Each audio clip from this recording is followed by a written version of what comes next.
আসসালামু আলাইকুম। কেমন আছেন আপনারা সবাই? আশা করি সবাই খুব ভালো আছেন।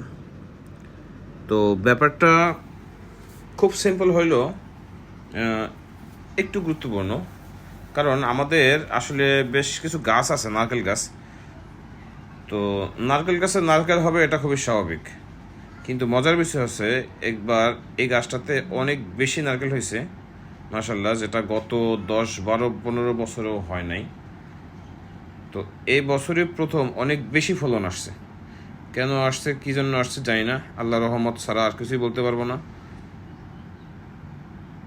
বিশেষ করে গত 30 বছরেরও বেশি সময় ধরে একটা গাছ, অনেক বড় গাছ, যে গাছটাতে কোনো ফলই হয় না কখনোই, একটা নারকেলও হয় না কখনোই, সেই গাছেও এবার ফল আসছে মাশাল্লাহ, আলহামদুলিল্লাহ।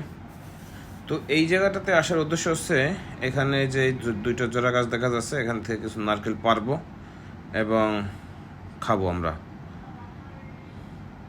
তো আসলে পাড়ার ভিডিওটা করতে পারি নাই বা করা সম্ভব হয় না বিশেষ কারণে। নারকেলগুলি বেশ বড়, কতটুকু মনে হচ্ছে আমি জানি না, তবে বেশ বড়। 2 গ্লাসেরও বেশি পানি হবে এরকম বড়, এবং পানিও বেশ মিষ্টি, এবং এটা পরিপূর্ণ ডাব বলা যায়। খুব বেশি বয়সও হয় না, একেবারে কচি বয়সও না, যথেষ্ট মিষ্টি এবং বেশ বড়। খাওয়া শেষ। খাওয়া শেষ হলে তো আর এখানে থেকে লাভ নেই। তো এবার এই যে কলা বাগানটা দেখতেছেন, কলা বাগানটা এবারে নতুন করা। এই বর্ষার সময়, আসলে বর্ষার আগেই মাটি কেটে রাখছিলাম গত সিজনে। এরপরে বর্ষার একটু আগেই গাছগুলি লাগাইছিলাম। তো আশা করি ইনশাআল্লাহ আগামী এই যে সামনে শীত আসতেছে, শীতের পরে ইনশাআল্লাহ ভালো ফলন আসবে। ভালো হোক আর খারাপ হোক, যাই হোক, কিছু না কিছু আসবে ইনশাল্লাহ।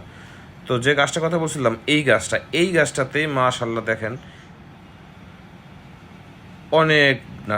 অনেক নারকেল ডাব এবং নতুন আসতেছে। তো মাশাল্লাহ বেশ ভালো ফলন আসছে। সবগুলো এরকম না, তবে এইটাতে অনেক বেশি। আমাদের এইখানে এই জায়গাটায় যাওয়াটা একটু অসুবিধা হয়, জায়গাটা খুব একটা ভালো না, আসলে কিছু করারও নাই। আজকে আপাতত এ পর্যন্তই, সবাই ভালো থাকবেন। ও আচ্ছা, এইটা হচ্ছে আমাদের বাড়ির ভিতরের অংশ, মাঝখানের। আর এটা হচ্ছে আমার সেই মুরগির ঘর, যেখানে অনেক মুরগি। তো সবাই ভালো থাকবেন, আল্লাহ হাফেজ, আসসালামু আলাইকুম।